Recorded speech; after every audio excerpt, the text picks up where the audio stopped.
ilang biktima ng summary execution ang natagpuan sa isang bakanteng lote sa Zamboanga City. Habang sa Iloilo naman, higit sa 50 bahay ang napinsala ng dahil sa buhawi. Narito ang Ratchada Probinsya atid ni Mav Gonzalez.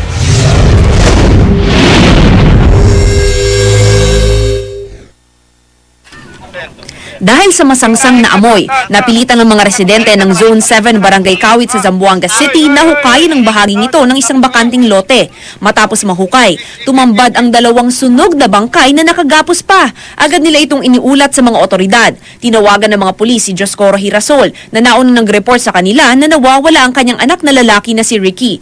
Positibo niyang kinilala ang isa sa mga bangkay bilang kanyang anak dahil sa suot nitong pantalon. Paano niyo nakilala na anak niyo? Sa damit ko. So sa tingin nyo, ano kayang ginawa sa kanila? Bakit ganyan talaga ang ginawa ko? Posible rin daw na ang kaibigan ni Ricky na si Jordan Haragat ang isa sa mga bangkay. Kuwento ni Hirasol, April 19 pa nawawala ang kanyang anak na nangisda raw gamit ang isang kompresor sa dagat malapit sa Barangay Recodo. Iniimbestigahan na ng mga pulis kung sino ang nasa likod ng krimen. Sa lungsod ng Pasig sa Iloilo, nasa 50 bahay sa 3 barangay ang sinalanta ng buhawi. Mahigit 100 pamilya ang apektado.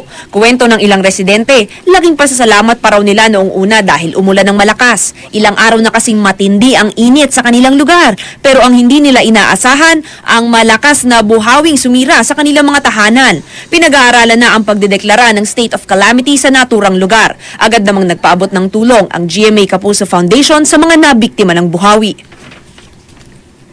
Dalawa naman ang patay habang isang kritikal matapos maaksidente ang isang food truck sa Katiil, Davao Oriental.